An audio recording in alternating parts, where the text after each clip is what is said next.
Greetings, my fellow fiends. Come, join me by the fire as we delve once more into the unknown. We started out with good intentions, a simple project with a wide scope, a documentary that could illuminate a most brutal, sexist tradition. No, Megan Collin wasn't here to rage at the wage gap or call out ignorant abortion policies. Those were first world problems. No, I wanted to explore a more primitive act, one somehow still in existence within the more extreme factions of Hinduism, sati, a modern-day widow burning. I know the act itself is rare, like literal witch hunts in America. Most followers of Hinduism know sati as barbaric and backwards. But from my research, I found out that the practice still happened with the more extreme fundamentalists, albeit rarely. Okay, maybe I had no business criticising their culture.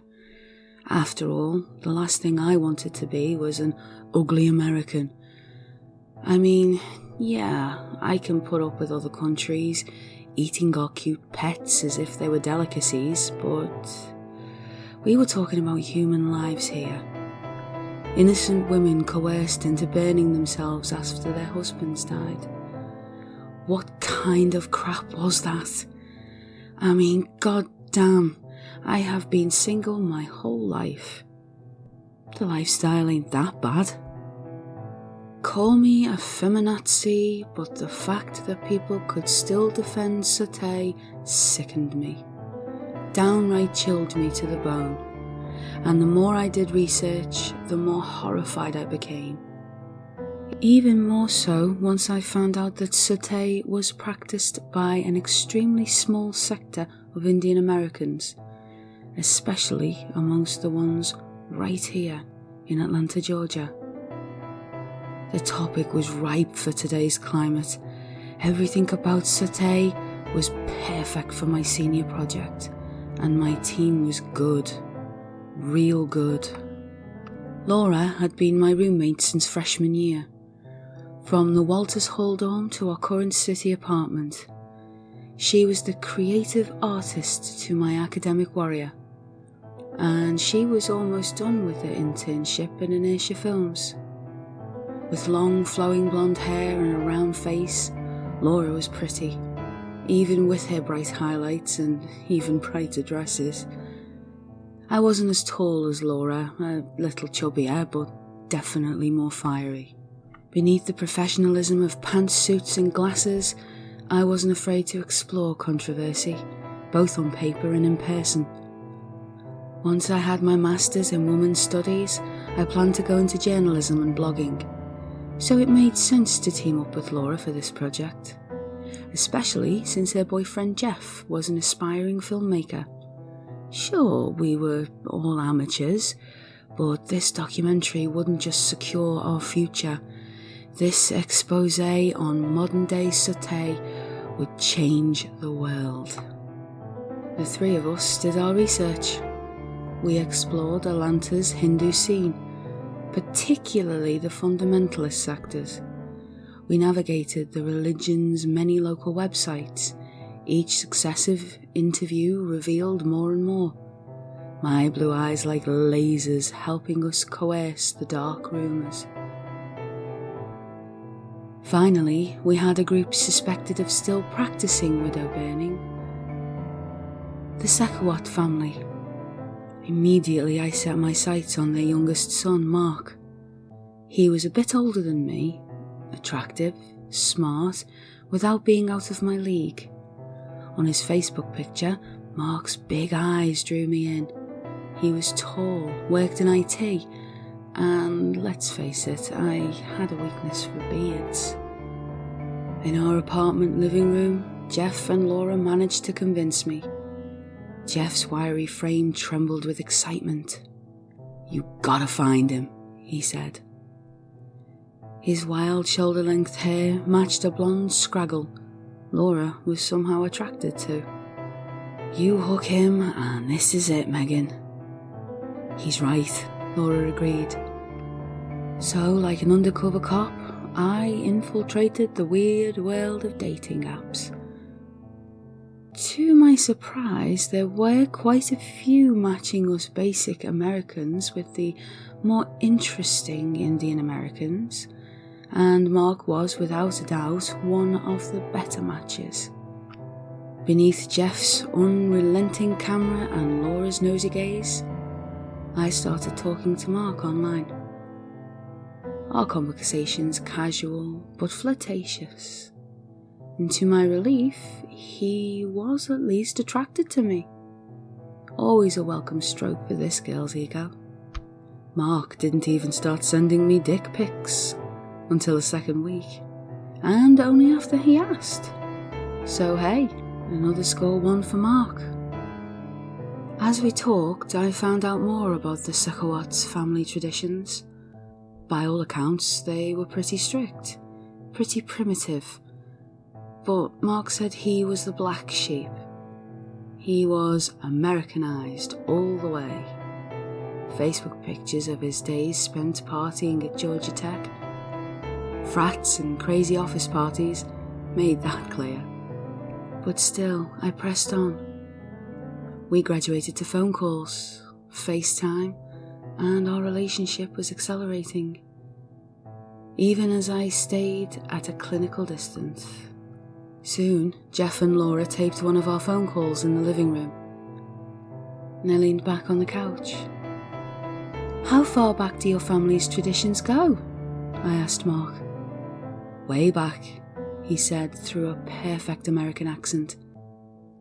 "My parents were the first to leave India, so some of those customs," a nervous laugh escaped his lips, "some of them are kinda weird. But I really don't get into it much." I sat up, bracing myself for the next question. "Well, what about widow burning? Satay?" Mark gave me another uneasy chuckle. "You sure are curious. You sure you don't want to go Hindu yourself?" Always the undeterred interviewer, I sure as hell wasn't going to back down now. "I mean, is it true? The widow burning? Does it still happen?" For the first time in our relationship, an awkward silence came between us. Then I heard multiple voices, all in a language I didn't understand. "Mark?" I asked. Holding the camera, Jeff stepped towards me. Annoyed, I waved him back.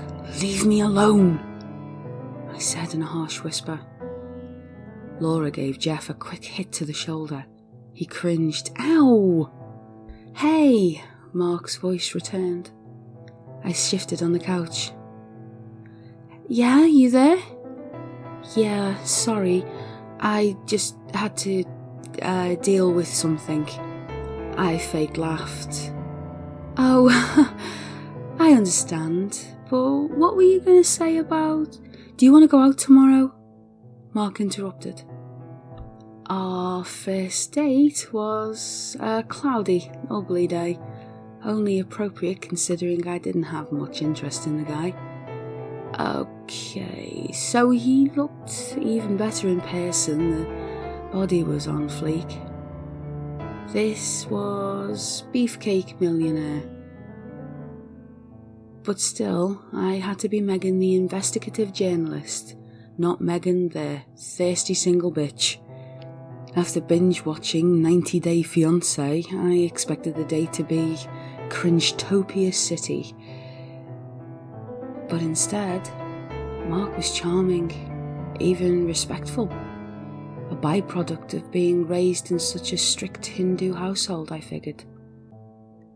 We spent the day at Pidimon Park, and a beautiful place of many lakes, even without the sunshine.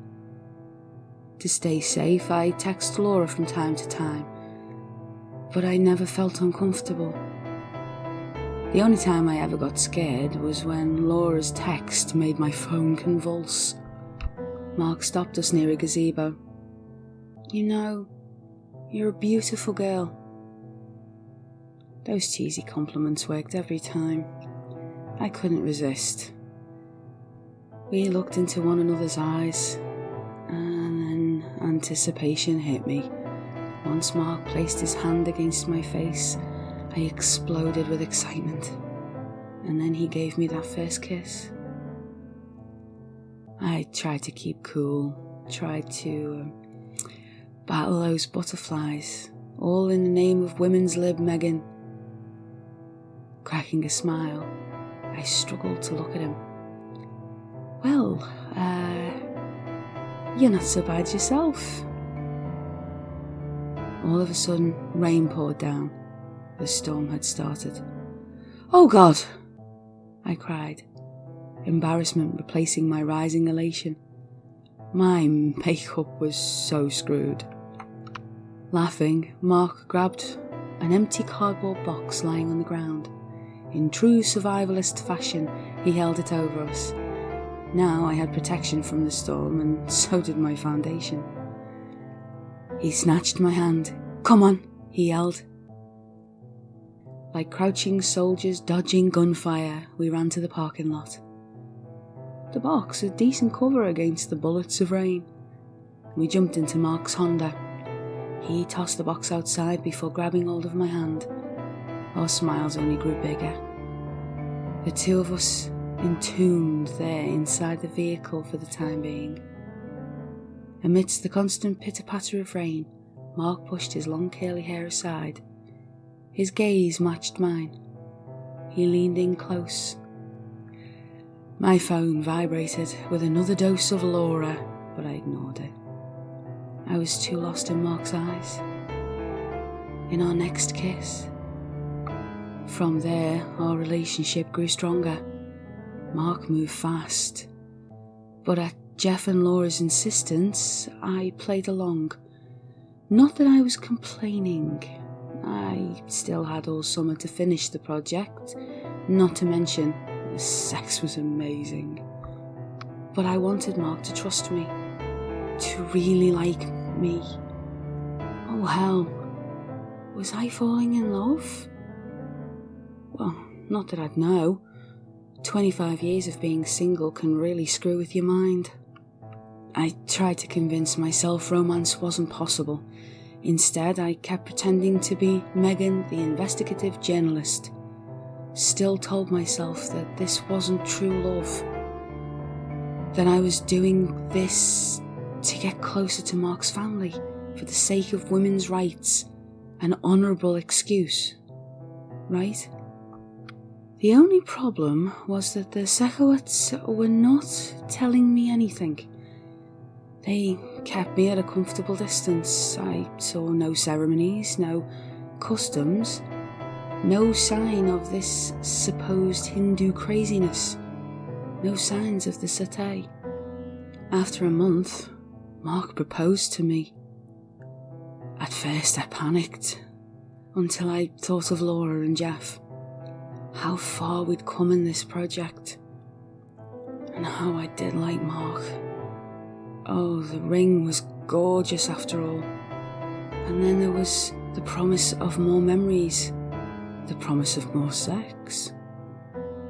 More times kissing Mark, more times feeling his long arms. Call me impulsive, but sod it, I said yes. We got married just as quick, at Mark's insistence. We tied the knot at a secret ceremony, at one of those old, forgotten churches downtown. Honestly, I never told Mum and Dad. I couldn't even accept the marriage myself. I mean, yeah, I wanted to, but deep down, my mission compelled me. Here we were, with hundreds and hundreds of hours of footage and even more hundreds of hours spent on research. I couldn't let my parents' protests or any other crap, the Collin family drama. would be to shatter what was shaping up to be my life's work. The investigation just had to continue. That being said, Mark and I's situation was smooth, and slowly I integrated myself into the Sakowats. Soon, the ugly American inside of me died. I opened up more around Mark's family. Mark's parents lived out in the country, their 2-story house surrounded by woods rather than neighbours, and to my surprise, his family seemed completely, normal. Aside from a few religious books and drawings in his parents' house, I saw nothing extreme. They watched football, they drank beer, they had cookouts. The Sakowats were a literal all-American family. Any questions I had about their culture was greeted with warm calmness rather than shrill histrionics. These Hindus weren't eating people or imprisoning children. No savage stereotypes were anywhere in sight. Nowhere except for the pages of some of his parents' books. I couldn't help but read some of the sections on Satay. One of the images made my heart race in fear and intrigue. The crude drawing showed a young Indian widow being burned alive. An illustration so close up you could see her skin getting charred and her face literally melting into a messy mush. As a jovial family celebrated around the flaming pyre, several sentences stood out to me. The widow must sacrifice herself. The sacrifice protects all women. No single woman should roam alone. This crap was outdated, but then again, so is the Bible.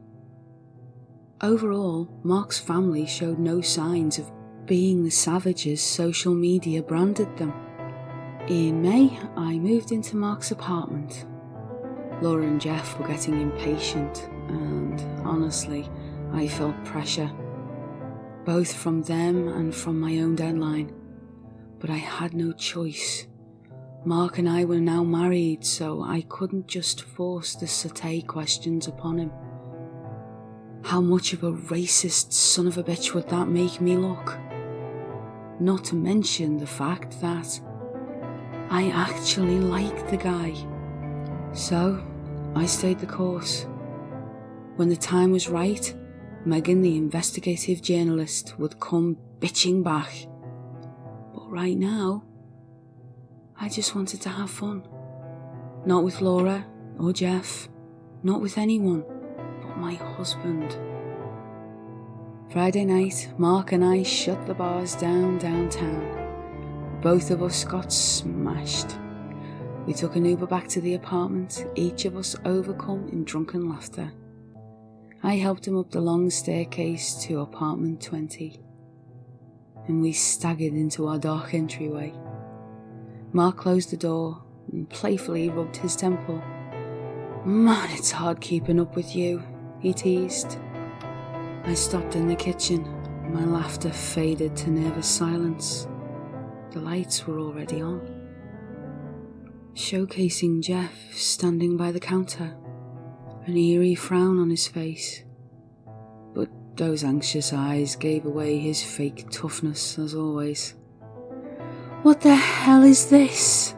I shouted. Mark came to an easy stop. "Jeff?" he said in drunken confusion. Like a monster emerging from the ominous night, Laura charged in from our dark entryway. Her war cry shattered the tension. With startling strength, she swung Jeff's baseball bat.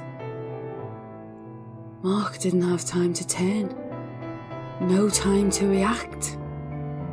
The Louisville slugger smashed straight into his head. Broken wood and blood fell to the floor, and so did Mark. Blood coated across Laura, Jeff, and I. The heavy thud Mark's body made on the tile repeated in my terrified mind, my conscience. Mark was dead upon impact. His beautiful eyes still very much open, much like the gaping wound spreading crimson through his hair and beard. Horrified, I looked at my best friend. Laura's breath stayed heavy, her glare an expression of sheer madness, her hands clinging to that bat. What the hell was all I could say. Even as the tears rolled down, even as the first man I found myself in love with was dead at my feet. With cautious steps, Jeff approached me. "Look, it's about the film, Megan," said his trembling tone. "That's all." I glared at him. "The bloody film?" Laura snatched my arm in a death grip. I looked on at her crazed gaze. Through the bloodstains, her demented determination persevered. "We couldn't wait any longer, Megan." I pulled away from her. "No, you all are crazy.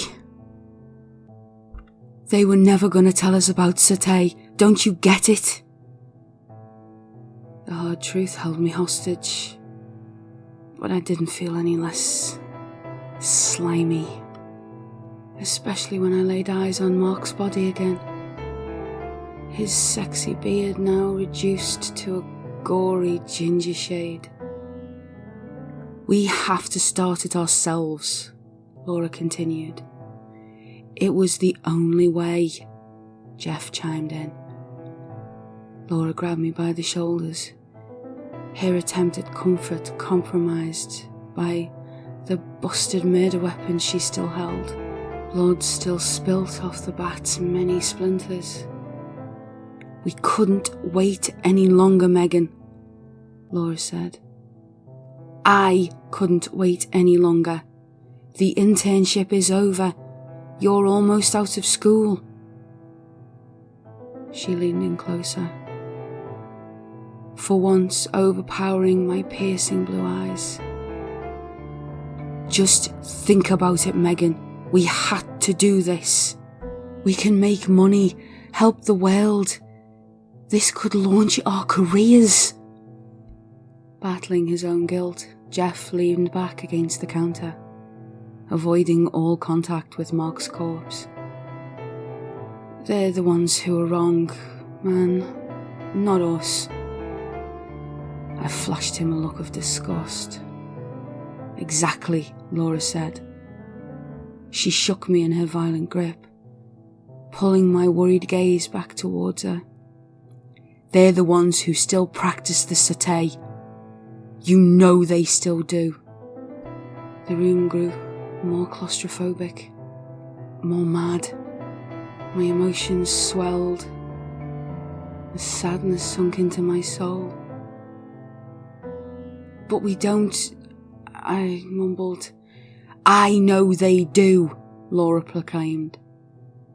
She leaned in closer, her stare so focused and clinical. "And now we're gonna get them." From there, I let Laura and Jeff clean the crime scene. Thirsty Megan had to let go, as did love-struck Megan. I had to withdraw back to being a cold, rebellious bitch. Conflicted by my guilty conscience, I let my friends fake the fall. In the dead of night, they laid Mark's corpse out at the bottom of the long, winding stairs. The police completely bought it.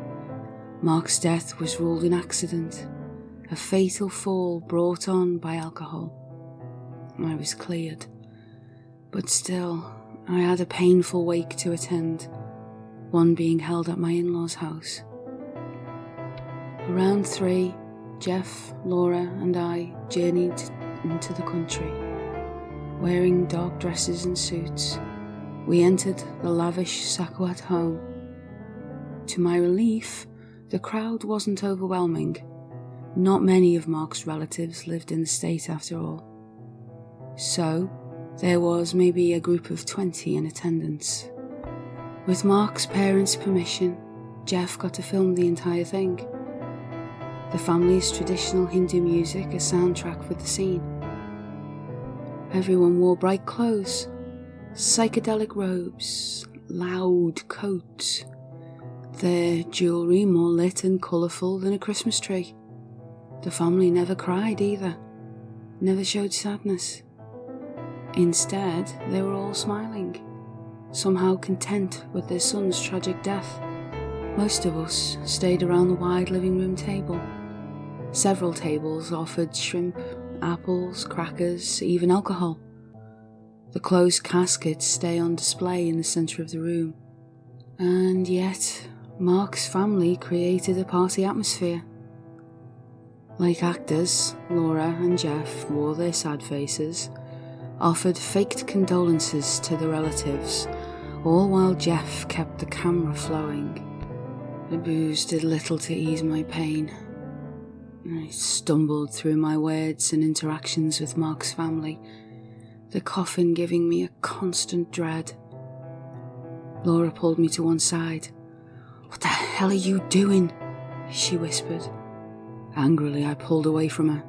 "Well, this is what you wanted. Just keep it together." "I can't." I fought back the tears. My eyes kept glancing around this homemade wake, at everyone smiling and chuckling. The Hindu music now hit a faster tempo, further unnerving my anxious soul. Laura leaned in closer. "Hey, if nothing happens, we'll talk to his parents later, alright? We'll interview his family." Doing my best to control Megan the romantic, I nodded, played along with my best friend, my favourite murderer. Laura squeezed my shoulder. "It's almost over, Megan. This is what we wanted. Think about that." I stared into her excited eyes. "Think about changing the world for the better," Laura said. "Are you ready, Megan?" A calm Indian accent beckoned me. Startled, both Laura and I turned to see Mark's short, frail mother. Her sliver of a smile honed in on me as she grabbed my wrist. "It's time, dear."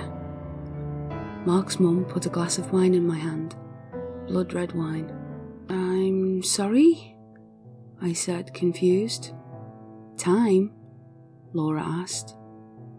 "The ceremony," Mark's mother told us. And with a delicate flourish, she pointed towards the hallway. In a second exodus, all the relatives headed towards the spot, each of them with a drink and a grin. Enthusiasm spread amongst them. Mark's mum tightened her grip. "We're having it outside." Moments later, we entered the Sakowat great wide backyard. The manicured lawn perfect up until reaching the forest. Hand-carved tables and benches were set up, more wine and snacks. Several speakers still played those same hypnotic Hindu tunes. The serene scene perfect for a wedding or reunion. But this felt different. This was tribal. Together, everyone stopped and looked on. Laura and Mark's mum right by my side. Jeff mesmerised behind the camera. There was a shrine. What we had been looking for all these months. A large wooden pyre. The circular structure stood surrounded by countless branches and sticks. Next to it, a khanda was logged into the ground, the long sword easily several centuries old. Fading sunlight illuminated a red S embedded into the shining blade. Through the pyre's bars, I could see Mark's corpse, trapped in there like a helpless zoo animal. His body, preserved, somehow still sexy beneath those red robes. His eyes were open, the fatal wound all sewed up. And best of all, Mark's beard was completely clean. Everyone gravitated to this homemade grave. Some chuckled, some grinned with reverence. Jeff and Laura stayed enthralled, but me, I just cried. "No, dear, don't cry," I heard Mark's mother say, her scrawny arm wrapped around me, pulling me down closer to her level. "There's no need to, not now." I saw Laura step toward Jeff. "Are you getting this?" she said in a not-so-quiet whisper. Nodding, Jeff zoomed in on the pyre. "Yeah." "Mark's in a better place," Mark's mum continued. She guided the glass to my lips. "Here, drink this, dear, it'll help." Still weeping, I let his mum turn the glass. Let the hollow wine enter my system. There, the mum said. "This is a special ceremony for all of us, Megan, especially for Mark." She caressed my dark hair, those fingers scraping my scalp. "We know you loved him." Out of the corner of my eye, I saw Jeff and Laura get closer to the pyre. I wanted to cry out to them, but I couldn't. My body now drifting into a catatonic state. Mark's father approached us. His body was muscular and toned, his white smile still electrifying. "Are you ready, Megan?" he asked. Now I felt all the Sekawat's eyes on me. Only a heavy migraine hindered my mind. The pressure was getting to me, and so was the sadness. Outside, more darkness crept in. The twilight haze further disoriented me. The glass slipped from my hand. Fresh redness hit the grass, but no one paid attention. Instead, Mark's family waved toward me, pointed me towards the pyre, toward what they wanted to be a double headstone. Both Mark's mum and dad grabbed my arms, and together they guided me down the aisle to the grave. "We need to hurry, dear," Mark's mum told her husband. "I know," he replied. Feeling weaker and weaker, I let them lead me to the grave. "Megan!" I heard Laura scream. "Let go of her!" She charged after me, the first real emotion and empathy I'd seen from her in months. Shivering, I struggled to lean forward, to escape the clutches of my in-laws, but the headache got worse, and my eyes collapsed. Over the sitar strings, I heard shouting and footsteps, heard a heavy camera hit the ground, the pull of a heavy sword. "No, Megan!" Laura screamed. I awoke to see that we were in further darkness, and now closer to the pyre. A couple of Mark's uncles cornered Laura and Jeff by a bench. My friends were terrified and in tears, surrounded by Mark's glaring relatives and their angry yells. Jeff's broken camera lay at his trembling feet. One of the uncles raised the candle. Helpless, Laura reached towards me. "Megan!" And all I could do was watch through the haze, unable to shed tears for my best friend, to even try to save her. In one quick thrust, the uncle jammed the sword through my friends. His strength paranormal, his battle cry booming. The blade shot through their chests, the very end piercing out of Jeff's back. The couple were now a human shish kebab, complete with dangling ornaments of steaming organs and intestine. Laura's stabbed stomach covering the Sekawat family crest. The couple's bodies landed with a heavy thud. Their corpses now aligned, their blood intertwined forever. Like a statue, I couldn't feel anything. Not even for my friends. There were no tears, no emotion. In the increasing darkness, Mark's mum waved towards the uncles. "Hurry, start the fire," she commanded, the panic making her voice stronger. Fueled by fear, the men threw more branches onto the pyre. Using a lighter, they had started the fire. Flames immediately roared into life, a beaming glow here in the dying twilight. I didn't flinch when my in-laws parked me in front of the pyre. I barely felt a sweat, and still felt nothing. Mark's mum and dad backed away. The whole family continued watching me, each of them full of anticipation. "Do it, child," the mother yelled. "Do it for Mark." But I didn't move.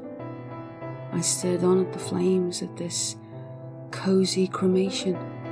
The smell of charred flesh swept through me, and I could see Mark's handsome body roasting away. But I couldn't move. I couldn't cry. "I thought you gave her the poppy flower," I heard Mark's mum shout at his dad. "It was in the wine," he cried. The headache lingering, I swayed softly against the scent of sizzled flesh, ever so closer to those ferocious flames. "Then why won't she go in?" his mum screamed. "She needs to do it before night time." Finally, I stopped myself from falling any further. Ashes floated towards me. "I'm sorry, honey," Mark's father said in fear. I stole a look up at the sky. That was now a sea of black. There were no stars, no light at all, save for the burning before me. "It's already too late," Mark's father finished. I heard quick, sudden movement. Face the fire. Rising from the embers and ashes was my husband. Only he wasn't charred. My husband just stood there, his eyes glued to me. Mark, perfect in those robes. The flames with no effect on his body or beard. Nor did they slow him down. Flashing me a smile, Mark walked right towards me, his steps so calm. Only his eyes were empty, stoic. Behind me, I heard the Sekowat family's collective cries, their panicked screams, their fear. Mark stopped inches away from me. The two of us just stared at one another, as if we were at the altar again. I could hear footsteps rushing towards the house, a table getting knocked over, the Hindu music cut off amongst the turmoil, but I stayed right where I was. "Run!" Mark's mum shouted. "He's not the same, Megan. Run!" But I didn't care, especially once Mark reached out and stroked my face. My husband, now more flawless than ever, more perfect. My tears finally fell. My heart grew warmer than the fire. I felt the heat rise within me. Relief that Mark was here and our glorious romance was resurrected. Megan, the investigative journalist, now gone for good. Well now, what a tantalising tale of tradition, intrigue and mystery. I wonder, what traditions would you find in your history intriguing? I am the Wanderer, and this has been a wonderful story by Rhonnie Fordham, a very talented young man on Reddit, and I thank him for his tale. And until we meet again, dear fiends, do take care now, won't you?